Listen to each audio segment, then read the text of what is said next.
Good morning all of you. पिछले video में हम लोग प्रोनाउंस और उसके टाइप्स के बारे में पढ़े थे। इस वीडियो में हम इम्फैटिव प्रोनाउन के बारे में पढ़ेंगे, क्योंकि पिछले वीडियो में रिफ्लेक्सिव प्रोनाउन, पर्सनल प्रोनाउंस को पढ़ चुके हैं। आइए इम्फैटिव प्रोनाउंस क्या है इसको हम जानते हैं। When the reflexive pronouns are used for the sake of emphasis are called emphatic pronouns। यानी जब रिफ्लेक्सिव प्रोनाउन का प्रयोग किसी वाक्य में नाउन या प्रोनाउन पर जोर देने के लिए किया जाता है तब उसे हम इम्फैटिव प्रोनाउन कहते हैं। डियर स्टूडेंट्स, यदि आप रिफ्लेक्सिव प्रोनाउन को समझ गए होंगे तो इम्फैटिव प्रोनाउन को भी समझ जाएंगे। यदि रिफ्लेक्सिव प्रोनाउन को नहीं समझे होंगे तो इम्फैटिव प्रोनाउन को आप नहीं समझ सकते हैं। बच्चे यहाँ कंफ्यूज हो जाते हैं, क्योंकि सेल्फ जिसमें लगा है वह रिफ्लेक्सिव प्रोनाउन भी हो सकता है और इम्फैटिव प्रोनाउन भी हो सकता है। तो कैसे हम जानेंगे कि ये सेल्फ, जैसे माई सेल्फ किसी वाक्य में लगा है तो वह रिफ्लेक्सिव प्रोनाउन है कि इम्फैटिव प्रोनाउन है, तो हम आपको क्लियर कर दें ताकि आपकी कंफ्यूजन दूर हो जाए। ध्यान से सुनेंगे। अगर किसी वाक्य में सेल्फ किसी शब्द में लगा हो और उस वाक्य का सेंस जो है बता रहा हो कि सब्जेक्ट जो काम करता है उसका असर सीधे सब्जेक्ट पर पड़ता है, तो समझिए कि वह सेल्फ वाला शब्द जो है रिफ्लेक्सिव प्रोनाउन है। अगर किसी वाक्य में किसी शब्द में सेल्फ या सेल्फ लगा हो और उससे यह स्पष्ट होता हो कि उस वाक्य में जो सब्जेक्ट है वह जो काम कर रहा है उसका प्रभाव सब्जेक्ट पर नहीं पड़ता है, किसी और पर पड़ता है, तो उसे हम इम्फैटिव प्रोनाउन कहते हैं। यह हो गया कंसेप्ट के आधार पर, यानी परिभाषा के आधार पर, पहचान के आधार पर हम आपको बता दें। चूंकि कभी कभी ऐसा होता है कि परिभाषा समझ में नहीं आता है तो हम उसको किसी पहचान के माध्यम से समझते हैं। तो आप जान लीजिए, रिफ्लेक्सिव यानी किसी हिंदी सेंटेंस में स्वयं को, खुद को, अपने आप को, इस तरह का शब्द आया हो और उसके लिए हम myself, yourself, ourself का प्रयोग किए हैं या करेंगे तो हम उसे रिफ्लेक्सिव प्रोनाउन कहते हैं। यानी रिफ्लेक्सिव प्रोनाउन का हिंदी अर्थ होता है स्वयं को, खुद को, अपने आप को। यह जिस वाक्य में मिलेगा अपने आप, इसका अर्थ स्पष्ट हो जाएगा कि सब्जेक्ट जो काम कर रहा है उस काम का असर सब्जेक्ट पर ही पड़ता है। ठीक है। और हिंदी वाक्य में अगर स्वयं, खुद, अपने आप इस तरह का शब्द हो तो वह इम्फैटिव प्रोनाउन है, क्योंकि इससे स्पष्ट हो जाता है कि वाक्य में जो सब्जेक्ट है वह जो काम कर रहा है वह उसके काम करने का असर जो है उस पर नहीं, किसी और पर पड़ता है। ठीक है। आशा करता हूं कि आप लोग रिफ्लेक्सिव प्रोनाउन और इम्फैटिव प्रोनाउन को समझ गए होंगे। हम आपको इम्फैटिव प्रोनाउन को उदाहरण के तौर पर समझाते हैं, एग्जाम्पल के तौर पर समझाते हैं। जैसे हिंदी सेंटेंस है, मैंने स्वयं बाघ को मारा। पहले हम हिंदी से कंसेप्ट ली, तब हमको इंग्लिश समझ में आएगा, क्योंकि हम हिंदी भाषी हैं। तो मैंने स्वयं बाघ को मारा, इसका भाव, इसका अर्थ क्या स्पष्ट हो रहा है? इससे यही स्पष्ट हो रहा है कि मैंने जो काम किया है उसका असर मुझ पर नहीं पड़ रहा है, किसी और पर पड़ रहा है। किस पर पड़ रहा है? यानी बाघ पर पड़ रहा है। मैंने बाघ को मारा, मैंने स्वयं बाघ को मारा, यानी मारने का काम जो हो रहा है वह बाघ पर हो रहा है। काम का प्रभाव जो है, क्रिया का प्रभाव जो है बाघ पर पड़ रहा है। तो हम आपको बताए थे कि यदि वाक्य में स्वयं का प्रयोग हुआ हो और उससे यह स्पष्ट होता हो कि काम जो कर रहा है उसका असर उस पर नहीं किसी और पर पड़ता है, तो वह इम्फैटिव प्रोनाउन है। और यह भी बताए थे कि इम्फेटिव प्रोनाउन का हिंदी अर्थ स्वयं होता है, खुद होता है, यानी को नहीं लगा रहता है। तो I killed the tiger my self, इसका इंग्लिश हो जाएगा I killed the tiger my self, यानी कर्ता जो काम कर रहा है उस काम का असर कर्ता पर नहीं किसी और पर पड़ता है। अगर वही होता मैं स्वयं को मारा, तो इससे स्पष्ट हो जा रहा है कि मैं जो यानी कर्ता जो काम कर रहा है उस काम का असर जो है कर्ता पर पड़ रहा है। तब यही माई सेल्फ रिफ्लेक्सिव प्रोनाउन हो जाता है। ठीक है, इसी प्रकार उसने स्वयं ऐसा कहा, ही हिमसेल्फ सेड सो, हम लोग इसे स्वयं कर सकते हैं, we can do it ourself, उसने खुद मुझे पसंद किया, सी हरसेल्फ लाइक मी। ठीक है, इस तरह से रिफ्लेक्सिव प्रोनाउन और इम्फेटिव प्रोनाउन को आप समझ चुके होंगे। फिर भी अगर किसी प्रकार की आपको प्रॉब्लम हो तो आप हमें कमेंट कर सकते हैं, हम आपको समझाने का कोशिश करेंगे। आइए हम नेक्स्ट देखते हैं 4th नंबर में डिमॉन्स्ट्रेटिव प्रोनाउंस, यानी संकेतवाचक सर्वनाम। क्या है? The pronouns which are used to point out the object और objects are called demonstrative pronoun. यह बहुत आसान है, यानी वह प्रोनाउन जिसका प्रयोग किसी वस्तु को संकेत करने के लिए किया जाता है उसे हम डिमॉन्स्ट्रेटिव प्रोनाउन कहते हैं। जैसे this is a boy, these are boys, that is a girl, those are girls, etc। बहुत से वाक्य हो सकते हैं।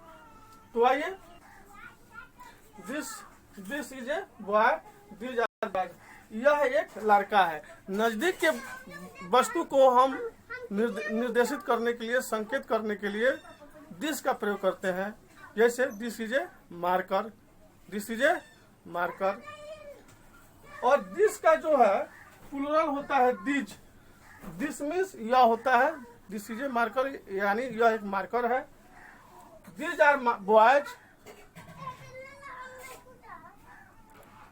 दिज का मतलब ये होता है, ये सब होता है, यानी मोर देन वन, एक से अधिक का बोध होता है दिज से। तो दिज यानी प्लूरल है और दिस सिंगुलर है। दैट मीन्स वह दूर के वस्तुओं को दूर के वस्तुओं को निर्देशित करने के लिए, संकेत करने के लिए हम दैट का प्रयोग करते हैं। जैसे मान लीजिए कि हमसे दूर कोई लड़का है, कोई वस्तु है, उसको हम कहते हैं कि that is a boy, that is a book. हम बॉय को भी निर्देशित कर सकते हैं, वस्तु को भी निर्देशित कर सकते हैं और किसी व्यक्ति को भी निर्देशित कर सकते हैं। दैट इज ए बॉय भी कर सकते हैं, दैट इज ए मार्कर भी कर सकते हैं, दैट इज ए बुक भी कर सकते हैं। यानी दैट का प्रयोग दूर के वस्तुओं को या व्यक्तियों को निर्देशित करने के लिए किया जाता है। और दोज मतलब होता है वे सब, यानी दैट सिंगुलर है और दोज प्लूरल है। दैट का प्लूरल दोज है, दिस का प्लूरल दीज है। इस तरह से हम 2000 गर्ल्स, 2000 बुक्स, बहुत से वाक्य बना सकते हैं। नेक्स्ट, इंडिफिनिट प्रोनाउन यानी अनिश्चयवाचक सर्वनाम। आइए हम देखते हैं कि इंडिफिनिट प्रोनाउन है क्या। The pronouns which denotes person और things in a general way are called indefinite pronouns. यानी वह प्रोनाउन जो किसी व्यक्ति या वस्तु को सामान्य वे में, सामान्य तरीके में बोध करता हो, खास रूप से बोध नहीं करता हो। फिर से, वह प्रोनाउन जो किसी व्यक्ति या वस्तु को सामान्य रूप में, खास तौर से नहीं, सामान्य रूप में बोध करता हो, उसे हम अनिश्चयवाचक सर्वनाम कहते हैं। जैसे हम सेंटेंस को पढ़ेंगे तो स्पष्ट हो जाएगा। Somebody has stolen my book, किसी ने मेरा किताब चुरा लिया है। इससे निश्चित का बोध नहीं हो रहा है, इसलिए हम बोले हैं कि वह प्रोनाउन जो किसी व्यक्ति या वस्तु को सामान्य तरीके में, जनरल वे में सामान्य रूप से बोध करता हो, उसी को हम इंडिफिनिट प्रोनाउन कहते हैं। जैसे somebody has stolen my book, किसी ने मेरा कलम चुरा लिया है। यह निश्चित है कि बुक चुरा लिया है, बुक लिखा हुआ है। किसी ने मेरा बुक चुरा लिया है, किसी ने मेरा किताब चुरा लिया है, यह निश्चित है कि किताब की चोरी हो गई है। अब कौन चुराया है? somebody, यह जो प्रोनाउन है इससे स्पष्ट नहीं हो रहा है कि कौन चुराया है, अनिश्चित का बोध कर रहा है। अगर मैं कहता कि you have stolen my book, तो यू जो प्रोनाउन है इससे स्पष्ट हो रहा है कि तू ही मेरा किताब चुराया है। तो इससे यह निश्चित हो गया। और somebody से अनिश्चित का बोध हो रहा है, पता नहीं कि कौन मेरा चुराया है। तो इस तरह से यह जो प्रोनाउन है अनिश्चित व्यक्ति या वस्तु का बोध कर रहा है, तो हम इसे इंडिफिनिट प्रोनाउन कहेंगे। ठीक है। नेक्स्ट, सम आर जेंटल, कुछ नेक है। कुछ नेक है यह निश्चित है, लेकिन कौन कौन नेक है यह अनिश्चित है। इस तरह से यह जो है सम जो है इंडिफिनिट प्रोनाउन है, अनिश्चितता का बोध करा रहा है, यानी अनिश्चितता का बोध करा रहा है। नेक्स्ट, ऑल आर फूलिश, सभी मूर्ख है। कौन मूर्ख है यह भी पता नहीं है। मूर्ख है, लेकिन कौन कौन मूर्ख है यह पता नहीं है। इससे भी अनिश्चितता का बोध हो रहा है, इसलिए हम इसको भी इंडिफिनिट प्रोनाउन कहेंगे। Next, many of them are killed, तुम लोगों में से, many of them are killed, यानी उन लोगों में से अनेक, बहुत मारे जाते हैं। अब कौन कौन मारे जाते हैं पता नहीं है। इस तरह से यह भी इंडिफिनिट प्रोनाउंस है। Next, any of you can take it, जैसे 2 4 5 6 10 20 50 आदमी हैं, लड़के हैं। अगर मैं कहता हूं कि any of them, any of you can take it, कोई इसे ले सकता है, इस मार्कर को कोई ले सकता है। अब कौन लेगा यह निश्चित नहीं है, लेकिन कोई ले सकता है। तो एनी से भी, यानी कहने का मतलब है कि एनी से भी अनिश्चित व्यक्ति का बोध हो रहा है। इस तरह से ये इंडिफिनिट प्रोनाउंस है। इटीसी बहुत से वाक्य हो सकते हैं। आइए हम देखते हैं next, distributive pronounce. Distributive pronoun क्या है? When each, either and neither are used as pronouns, they are called distributive pronouns. यानी each, either, neither को जब प्रोनाउन के रूप में प्रयोग किया जाता है तब इन्हें हम डिस्ट्रीब्यूटिव प्रोनाउन कहते हैं। जैसे each of you is guilty, आप लोगों में से प्रत्येक दोषी है। Next, either of you can take this book, आप दोनों में से कोई एक इस किताब को ले सकते हैं। Neither of the two boys was absent, दो लड़कों में से कोई भी, neither of the two boys was absent, दो लड़कों में से कोई भी एब्सेंट नहीं था, कोई भी अनुपस्थित नहीं था। यानी ईच के बाद, आइदर के बाद और नाइदर के बाद नाउन का प्रयोग हुआ होता तो हम उसे डिस्ट्रीब्यूटिव एडजेक्टिव कहते हैं। लेकिन इसके बाद अगर नाउन का प्रयोग नहीं हुआ है, प्रोनाउन का प्रयोग हुआ है, जैसे यहाँ यू है, यहाँ यू है, यहाँ टू बॉयज है, तो ये डिस्ट्रीब्यूटिव प्रोनाउंस है।